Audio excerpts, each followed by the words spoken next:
Hey guys, how are we doing? Crypto Insight UK here, bringing you back another video. Today we're just quickly talking about XRP because I missed it out of my update today. I've got a few things I wanted to discuss with you guys as well about XRP, so it's a really short video here just about XRP itself.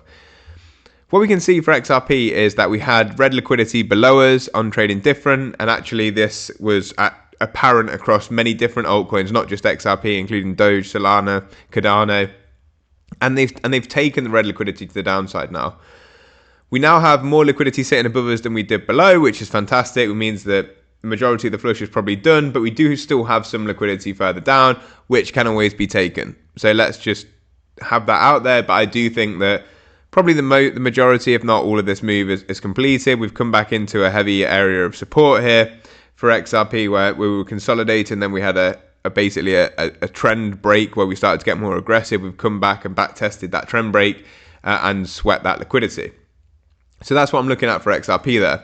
If we look at XRP, I'm going to look at XRP dominance and XRP against Bitcoin, which are the two things that I really wanted to cover here. XRP dominance is an interesting one. What we've seen is, I'll take us to the daily just so I can show you the zoomed out picture.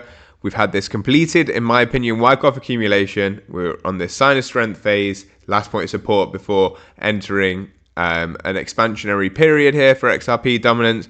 And on the shorter term, we're within a range, essentially have retested the top of that range, had a sharp rejection off it, and come back down to 50% of the range.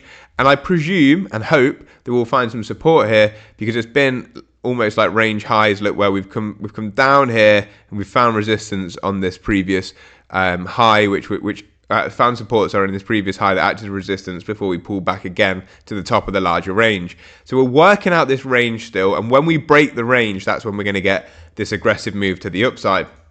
Similarly with XRP against Bitcoin, we worked up towards the top of the range. We had this area that we discussed multiple times, both on Twitter and YouTube, that was acting as a key resistance level. And I said, look, when we break this, it's going to start to get aggressive. We broke it.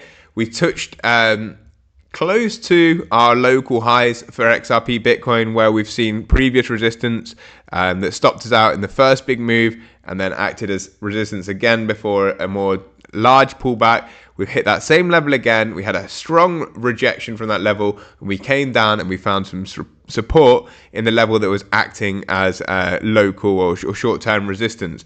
So that's important that we've tested those key levels.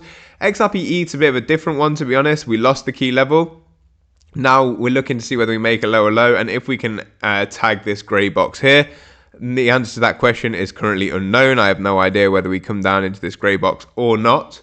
But they're the main updates that I wanted to share with you for XRP. It's important to see that the 4-hour RSI on XRP Bitcoin is as low as it's been since back in March, and XRP dominance is similar to that. It's as low as it's been back since April.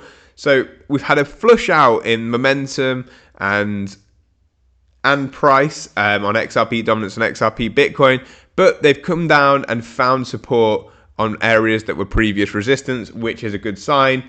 We'd like to now see this support be confirmed and to see a strong bounce out of this area, which at the minute, if we look at price, which is similar in price, we showed you that on the trading different chart there. We can also see the 4-hour RSI in terms of price came down to the first time it's been oversold since we were at 194. Great sign here to say that we touched $3, and that was the next time we were oversold on the RSI. Now we'd like to see some strong price action to take back this grey box here, which is about the last real level of resistance. And then you'd be looking at the next level of resistance to be where this aggressive move to the downside started. So probably up at about 344. So that's what I'd be looking to reclaim, 344, hopefully, and then that's when we can really resume this bullish trend back to the upside. There's an argument to say there could be a three-legged correction here, so one, then two, which up here, and then maybe a third leg could come a bit further down. But it depends how you count in your waves, and I discussed this before. Cred actually is counting 1, 2. Let's just show you what Cred's count is, and I'll show you what I think could be possible too. 1, 2. I think he's saying 3, 4, 5. I think I would say, actually, this is where the impulsive move started. So I would actually say 1, and then this is all a 2. I think this corrective move here, and I would say we're still in 3. To be honest, because within 3, I would say this is 1, 2, 3, 5, like that. And then 3, we have a bit of a deeper correction. Doesn't have to be like that, but I think this 5 wave takes us to like $6-7 at least, if not higher. So let's see. We had this long. That's just a suggestion, guys. Like, Cred's better at Elliott wave theory than I am, but they're the suggestion that I would be looking at. We've had this long period of consolidation, and we're breaking out of it now.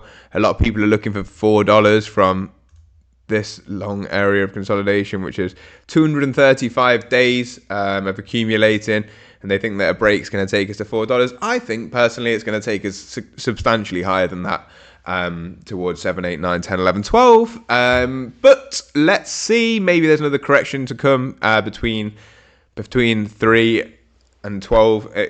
It's possible. Like, we could see a period like this and like this, but I do think we're going to get a move like this coming at some point. So that's what I'm watching for.